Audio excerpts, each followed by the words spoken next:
बारिश में गरीब बहू के घर अमीर सहेली की दावत। आरती, ये क्या? तुम्हारी ये फ्रॉक तो फट गई है और आज मेरा बर्थडे है, तुम्हें इतना भी याद नहीं? अरे तनुजा, तुम तो जानती हो ना मेरे माता पिता कितने गरीब हैं। मेरे पास एक यही फ्रॉक थी जो थोड़ी अच्छी है, लेकिन अब देखो ये भी फट गई। अब तुम ही बताओ मैं क्या करूं? देखो कोई बात नहीं, अगर तुम्हारे पास कोई नई ड्रेस नहीं है तो एक काम करती हूँ, मैं तुम्हें अपनी कोई ड्रेस दे देती हूँ, उसे पहन लेना।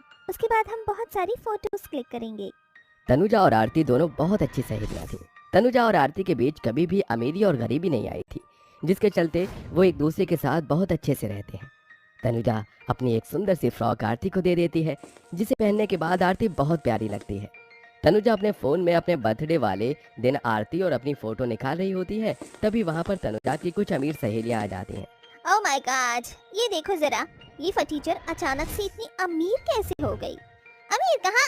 ये तो वही ड्रेस है ना जो लास्ट नाइट की पार्टी में तनुजा ने पहन रखी थी। खैर, इन गरीबों को हमारी उतरन ही मिल सकती है।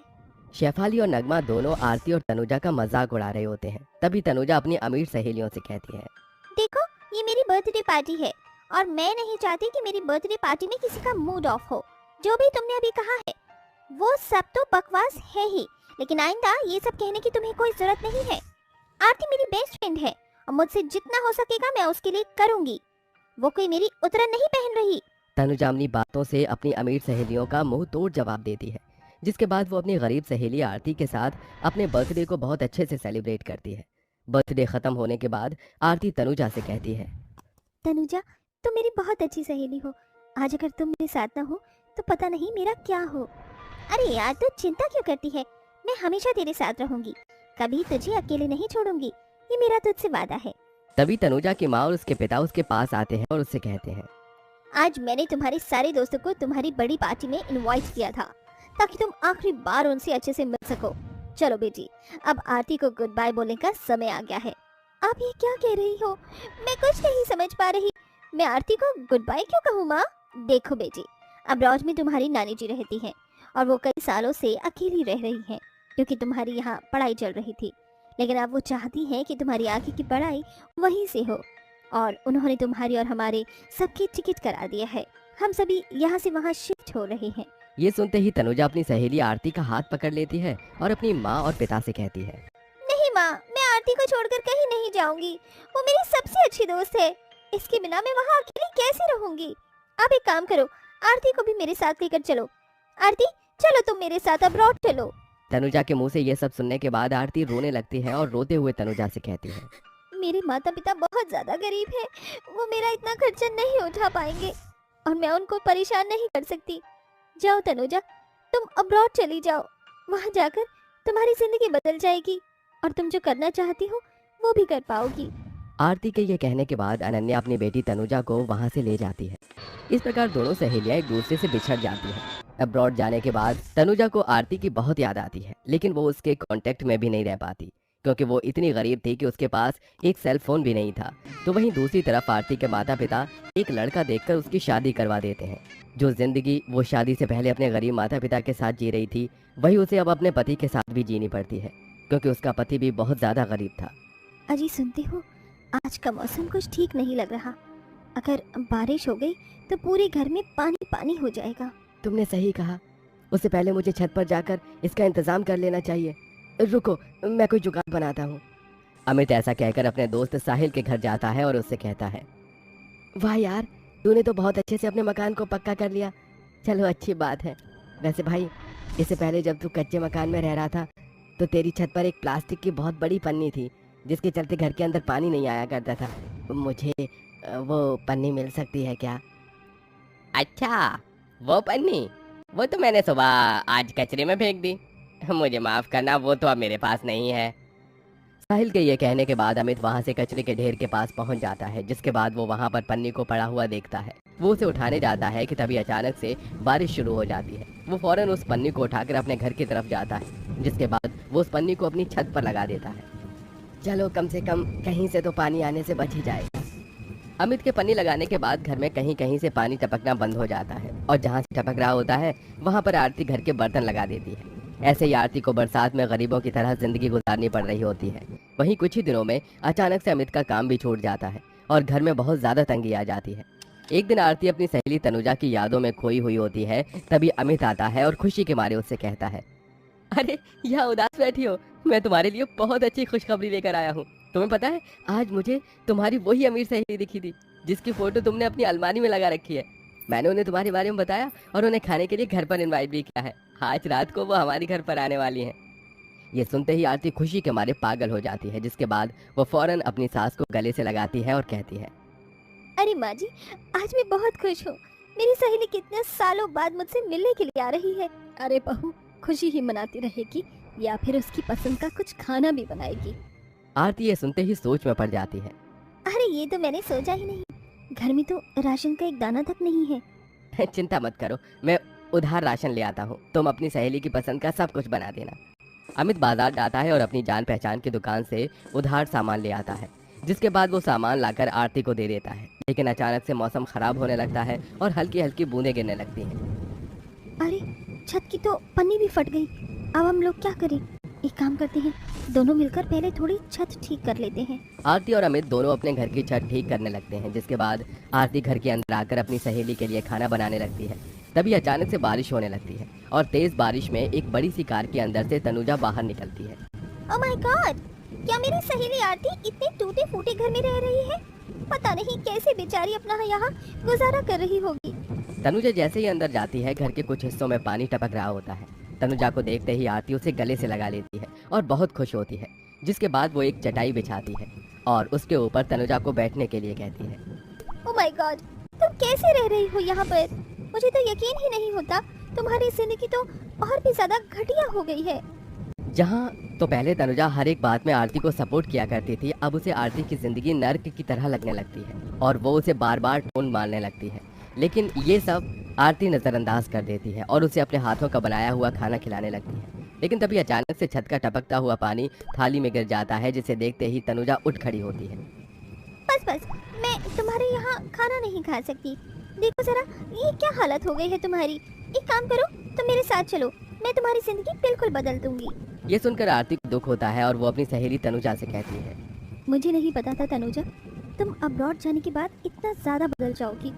खैर, ये मेरा परिवार है, सुख और दुख में हम हमेशा एक साथ रहते हैं और हमने कई सारी परेशानियों का सामना किया है।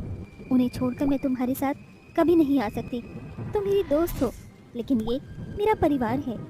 ये सुनकर तनुजा को अपनी गलती का एहसास होता है और वो अपनी सहेली और उसके पूरे परिवार से माफी मांगती है, जिसके बाद तनुजा अपनी सहेली आरती और उसके पूरे परिवार को अपनी कार में बिठाकर अपने घर ले आती है और उसके घर की अच्छे से मरम्मत करवाती है। वहीं दूसरी तरफ वो आरती के पति को अपनी कंपनी का मैनेजर भी बना देती है। देखते ही देखते आरती की जिंदगी में बहुत से सुधार आ जाते हैं और वो अब खुशी खुशी रहने लगती है। और नरेश ने हाल ही में अपने बेटे प्रवीण की शादी उसकी मर्जी से एक गरीब घर की लड़की किंजल से करवाई थी। अमीर ससुराल वाले बिल्कुल भी गरीब किंजल को पसंद नहीं करते थे। बस अपने बेटे प्रवीण के लिए उन्होंने किंजल से रिश्ता जोड़ लिया था। शादी के 2-4 दिन बाद किंजल रसोई में खाना बनाकर डाइनिंग टेबल पर ले जा रही थी कि सामने से शीतल आ जाती है। टक्कर लगने के कारण सब्जी उसके ड्रेस पर गिर जाती है और वो चिल्लाकर कहती है, ओह माय गॉड, मेरी इतनी महंगी ड्रेस खराब कर दी, गंवार कहीं की। पता भी ये ड्रेस कितने की आई है? सुबह सुबह अपनी मनुष्य शक्ल दिखा दी मुझे। दीदी, गलती से हो गया, मुझे माफ कर दीजिए, मुझे पता नहीं था आप सामने से आ रही हैं। बकवास बंद करो अपनी, सब अच्छे से जानती हूँ मैं। दीदी माफ कर दीजिए, मैं अभी साफ कर देती हूँ। मेरे कमरे से आकर ले जाना और अच्छे से साफ करना। अगर कहीं से कुछ फटा तो मुझसे बुरा कोई नहीं होगा। क्या हुआ मेरी बच्ची, क्यों चिल्ला रही है सुबह सुबह? नहीं माँ, ये गवार मेरे सामने आ गई और मेरी इतनी अच्छी ड्रेस को बर्बाद कर दिया। अकल वगैरह नहीं है क्या तुझे? मैं तो इसको अपनी बहू बनाना ही नहीं चाहती थी, लेकिन मेरा बेटा इसको लेकर आ गया। मैंने इस गवार को अपनी बहू बना लिया, वरना कोई अमीर खानदान की लड़की लाती। लड़की अपने अमीर घर में। अपनी सास के ताने सुनकर वो रोते हुए वहाँ से चली जाती है। कुछ देर बाद सब लोग ब्रेकफास्ट करते हैं। अरे किंजल, तुमने सबको खाना सर्व कर दिया, आप खुद भी बैठ जाओ और हमारे साथ खाओ। अजी, सबके खाने के बाद ही नई बहू खाना खाती है। चलो, गरीब घर की आई बहू को इस बात का तो होश है। यू आर राइट पापा। वक्त गुजरता है। अमीर ससुराल वाले गरीब बहू को अक्सर ताना देते थे। एक प्रवीण ही था जो उसे हर चीज में सपोर्ट करता था, पर एक शाम ऑफिस से आते वक्त उसका बहुत बुरा एक्सीडेंट हो जाता है। सर पर चोट लगने की वजह से वो कोमा में चला जाता है। इस बात से सारे घर वाले बहुत रोते हैं। डॉक्टर साहब, मेरे पति को ठीक कर दीजिए, मैं उन्हें ऐसी हालत में नहीं देख सकती। वो होश में कब आएंगे? भगवान ही आपके पति को कोमा से बाहर ला सकते हैं, क्योंकि हमने तो अपनी कोशिश कर ली। अब आप दुआ कीजिए डॉक्टर साहब, एक बार मैं देख लूं उन्हें। हाँ बिल्कुल देख लीजिए। किंजल प्रवीण को देखने जा ही रही होती है कि गुस्से में कविता उसका हाथ पकड़कर हॉस्पिटल से बाहर कर देती है, जहाँ उसकी ननद भी थी। माँ जी आप क्या कर रही है? मुझे प्रवीण जी को देखने तो दीजिए, मुझे उनकी बहुत फिक्र हो रही है। ज्यादा मगरमच्छ के आंसू दिखाकर ड्रामा मत कर, ये सब तेरी वजह से ही हुआ है। मेरे बेटे की जिंदगी में आने के बाद तूने उसकी ये दशा की है, वरना मेरा बेटा आज तक बीमार नहीं पड़ा, बिल्कुल ठीक था। हाँ माँ, आप बिल्कुल ठीक कह रही हो। माँ जी, नंद जी, मैं आप दोनों से हाथ जोड़कर विनती करती हूँ, मुझे एक बार प्रवीण जी को देखने दीजिए। नहीं, ये सब तेरी वजह से हुआ और तू मेरे बेटे से आज के बाद कभी नहीं मिलेगी।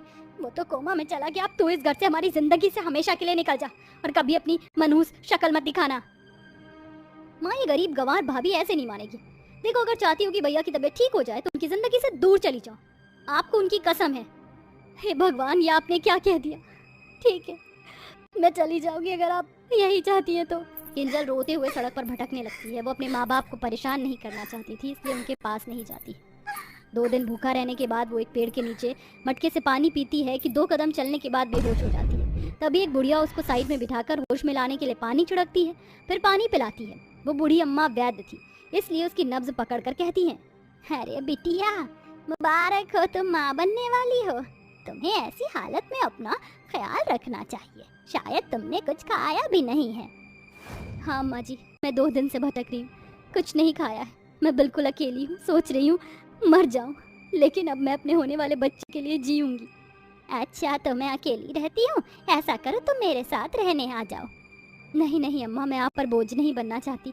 अगर मैं आपके पास आऊंगी तो कोई काम ढूंढूंगी तभी रहूंगी। अरे बेटी, अब तुम गर्भवती हो और तुम्हें अपने होने वाले बच्चे के बारे में भी सोचना है, इसलिए ज्यादा मुश्किल काम मत करना। अच्छा, अब घर चलो, कुछ खिला देती हूँ। जी अम्मा।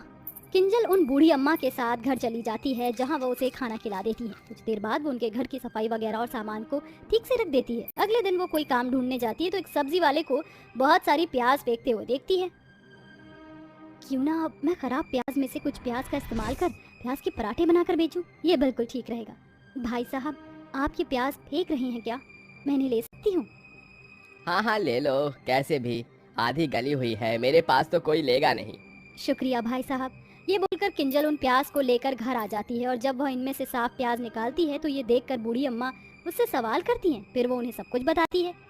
ये तुमने बहुत अच्छा सोचा, मगर इन सड़ी हुई प्याज को फेंकना मत, बाहर मिट्टी में बो देती हूँ, इनसे कुछ महीनों बाद भी प्याज निकल जाएगी। ये तरकीब तो मेरे दिमाग में आई ही नहीं। ऐसा बोलकर किंजल प्याज के पराठे बनाकर उन बूढ़ी अम्मा को खिलाती है, जो कि बहुत स्वादिष्ट है। सड़ी हुई प्याजों को वो मिट्टी में बो देती है, फिर वो खराब प्याज में से अच्छी प्याज काटकर उसमें आटा डालकर अजवाइन सौंफ के साथ एक टेबल पर प्याज वाले पराठे बनाकर उन्हें बेचने लगती है। आइए आइए, गर्मा गर्म प्याज के पराठे खाइए, 10 रुपए का एक पराठा अचार के साथ। अरे वाह दीदी, खुशबू तो बहुत अच्छी आ रही है, जरा मुझे देना। ये लीजिए भाई साहब। धीरे धीरे किंजल की मेहनत से उसके प्याज के पराठे की दुकान चलने लग जाती है। वहीं दूसरी ओर खराब बोई हुई प्याज से अच्छी प्याज उगने लगती है, जिससे वो अपने पराठे में रोज इस्तेमाल करती थी। उसे अपनी गर्भवती के साथ 6 महीने हो जाते हैं, जहां उसके प्याज वाले पराठे की दुकान बहुत फेमस हो जाती है और लोग दूर दूर से उसके पराठे खाने आते हैं। एक दिन बूढ़ी अम्मा कहती है, किंजल बेटी, अब तुम्हारे गर्भ को 6 महीने हो गए हैं, तुम ऐसे कब तक भागा दौड़ी करती रहोगी? अब तुम्हें आराम करना चाहिए, मैं कर लूंगी इस काम को। नहीं अम्मा, ऐसी कोई बात नहीं है, मैं बिल्कुल ठीक हूँ। अभी बस मेरे पति ठीक हो जाएं, वो कोमा से बाहर आ जाएं, थोड़े पैसे जमा हो गए हैं, फिर मैं एक बहुत बड़ा यज्ञ करवाऊंगी मंदिर में पंडित जी से। हाँ बेटा। 1 महीने किंजल की दुकान बहुत अच्छी चलती है और वो एक दुकान खरीद लेती है, जहाँ पर वह बूढ़ी अम्मा भी उसके साथ दुकान में काम करवाती थी। फिर एक दिन भूख लगने पर शीतल कार से उतरकर उस पराठे वाली दुकान पर जाती है।